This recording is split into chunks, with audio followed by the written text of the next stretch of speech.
Moving on from one cult classic to another, last time we looked at Shenmue for the Sega Dreamcast, which I was less than thrilled about, and now we're talking about one I have a much better relationship with, Beyond Good and Evil, released in 2003 by Ubisoft. This was one of the first games I owned on Xbox, and I don't think I heard about it until my dad came across it on GameSpot with their review, thinking it might be my cup of tea. My memory's a little hazy on that front, unfortunately, but no matter how I was introduced to it, it remains as a childhood classic of mine. I believe I played Beyond Good and Evil around 2005 or so, and it was unlike anything else I had seen at that time, yet barely anybody's even heard of it. At least back then. I don't know if it was maybe because Prince of Persia: The Sands of Time came out just a few days afterwards, but yeah, Beyond Good and Evil is another one of those games that sold poorly upon release, but has slowly gained a bit of a fan base, just enough to finally get a second game announced in 2017 with hopefully a release date at some point, although now it looks nothing like Beyond Good and Evil. I know not to judge a book by its cover, but based on the trailers we've seen so far, I'm very worried about how this is going to turn out. All we can do is just wait, I guess. We are apparently getting a hybrid live-action animated movie someday too, so maybe that'll be alright, hopefully. The brains behind Beyond Good and Evil is one Michael Ansel, acting as the director, designer, and writer, and was also responsible for each of the Rayman games, which I didn't know about until making this review. Funnily enough, just as I was working on this video, Mr. Ansel announced his retirement from Ubisoft to focus on his new passion of wildlife, and then he immediately got accused of toxic leadership while working as a game designer, disregarding other people's ideas, making them feel worthless, and just generally not being a team player. He responded to this saying that he'll fight for the truth, but it's unclear whether or not he's even telling the truth to begin with, and look, I'm not going to dive deep into this. We've no evidence from either side other than their word. I mean, based on Ansel's response, he does come across like an egotist, and I am 100% on board for sticking up for the little guy, but we need more to go on. That's it, I'm done. As for the Rayman games, I've only ever played Rayman Origins, Legends, and a little bit of 3. I had an okay time with Origins, loved the hell out of Rayman Legends, the music levels alone were pure genius, and from what I played of Rayman 3, it just seemed like a pretty standard 3D platformer. Beyond Good and Evil had a lot of influences for its setting, such as the Studio Ghibli films, I'm guessing mostly from Spirited Away, as that was one of the more recent Miyazaki films at the time, but there was also some inspiration from the 9/11 aftermath and how the world reacted, especially when it came to politics and the media. May those who lost their lives rest in peace. Man, that got depressing fast. Anyway, an HD version of Beyond Good and Evil exists for PCs, PS3,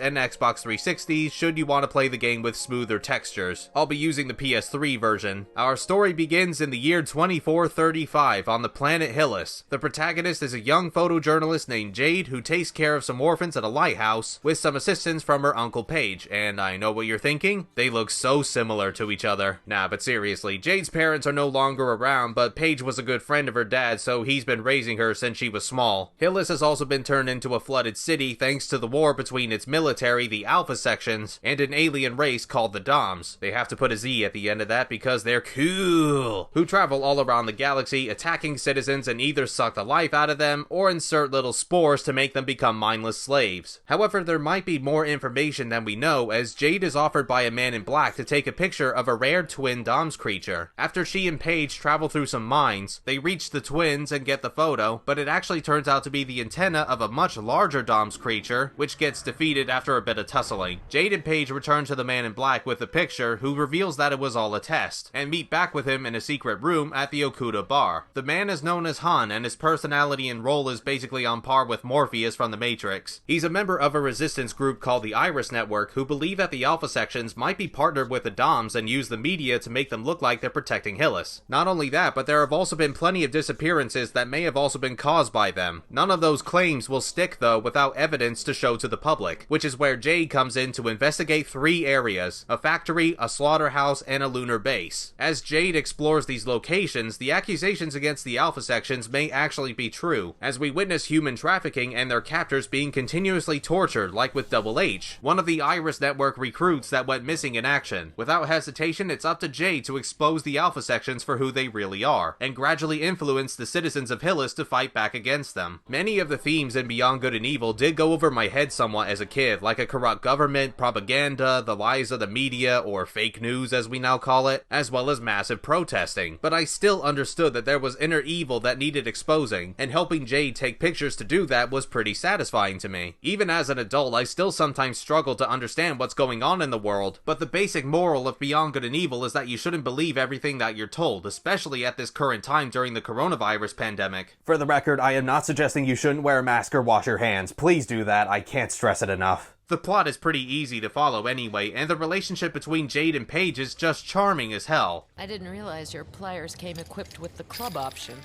Model D53, my little lady. Double H could be kinda grating at times for constantly quoting the Alpha Section's rulebook, but there are worse companions out there. The ending was the only moment where the story confused me a fair bit. I won't show off too much, but I was basically like, what the hell is going on right now? And then the game just stops right there.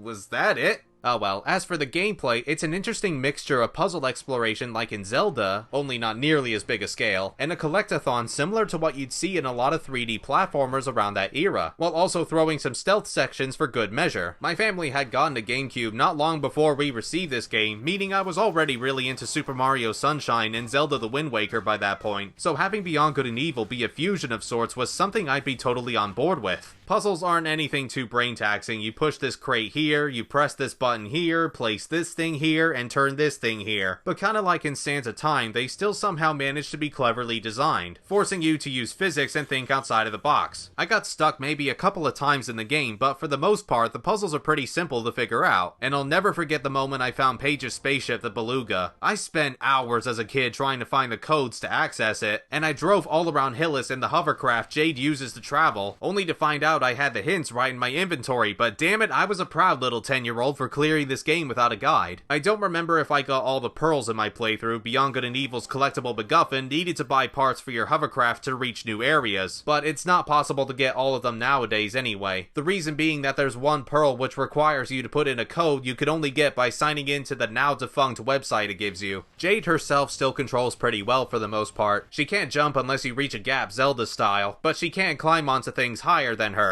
There's a dive button to avoid, well, the few obstacles that demand it, and she can crouch, which is only really needed for the stealth sections. Okay, so platforming may not be the major focus of the game, but exploring the environments I think make up for it. Hillis isn't all that big, and finishing the game only takes around 7 to 9 hours, though the world itself is pretty interesting, and each area is bound to have a pearl or two to find, with a compass and a map to help you on your way. Like in Mario 64, Banjo-Kazooie, or many other 3D collectathons, you can grab a decent number of pearls that are currently available to you. This ranges from getting yourself involved in a hovercraft race, chasing down a looter in these rather cool speed courses, participating in a fun air hockey-esque minigame, sneaking through an Alpha Section's hideout not related to the story, to thwacking some monsters holding some pearls with your staff. The combat's actually pretty shallow by today's standards. There's only one attack button, but sort of like in Devil May Cry, timing your button presses lets you do a couple of different maneuvers, and Jade can do a charge attack as well, although I think it takes just a little too long to get ready. You can purchase an upgrade for the charge attack to fire projectiles, but I swear it barely does any damage. Paige and Double H will also act as your partners to help you in combat and solve specific puzzles, which sounds cool, but there sadly aren't that many opportunities where they join you. Most of the time it's Jade going solo, so with that in mind, never give the health upgrades to your partners. Jade will have a much better use for them. And as for the boss fights, there are very few of them, and they're quite simple to beat. The only one that gave me some trouble was the last phase of the final boss, especially when he reversed your controls, the bastard. Otherwise, not too challenging of a game overall, but not overly easy either. And yeah, that's all there is to the combat. It's only serviceable, but I'm not really angry about that, because there aren't a lot of moments in the game asking for combat. Again, it's not the major focus, it's just something else you do. I know that with Shenmue, I was furious about the lack of fisticuffs, but at least with Beyond Good and Evil, there are puzzles to solve, stealth sections to deal with, and you can just mess around and take pictures of animals you come across to give to the Hillis Science Museum for money. Send in enough pictures and you'll also get a pearl. There's something highly therapeutic about taking the perfect picture for for each animal, and I like that you're given a guide to help make the picture look good, like if the animal's too far away or if it's not in frame. Later on, Jade gets equipped with a disc launcher where by looking through the camera, you can use it for a number of puzzles and take out certain enemies, even the Alpha Section guards by piercing their oxygen tanks. Let's talk about the stealth sections themselves actually. These used to freak the hell out of me when I was younger. My gaming history at that point was mostly platformers and a few classic shooters, so this was the first time I recall where I had to avoid the enemies instead of running towards them. The rooms are dimly lit, the guards are constantly on patrol and will come to help their buddies if they're in trouble, and I'll never forget the sound they make if they suspect you're there.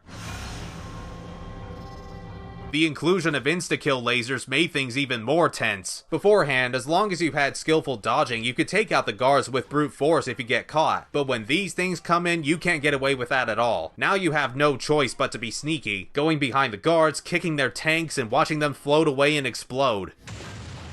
Man, Jade's pretty merciless. The stealth sections used to be my favorite parts of the game because of how much they gave me the jitters, but playing it again for this video, I now see there's not really much going on with them, and have unfortunately become my least favorite moments in the game. I know I said that the combat doesn't have a lot going for it either, but they're fast paced and only last maybe a few minutes each, whereas the stealth parts are way slower and can go on for a while. There are only so many times you can sneak past the same guards without it getting a little old. The slaughterhouse level was probably the other weakest part for me, which is kinda sad considering that's an entire third of the game right there, but it overall wasn't nearly as exciting to travel in as the mines or the factory. There's a crap ton of sneaking you need to do here, and the camera sometimes comes in far too close, which eventually causes it to lose its way. Aside from that, Beyond Good and Evil doesn't have any particularly aggravating problems with it, it's mostly just minor stuff. Yeah, it doesn't have the deepest of gameplay, but we're talking about multiple genres being thrown into one game. The fact that each one blends surprisingly well into a single game is something that I think should be acknowledged.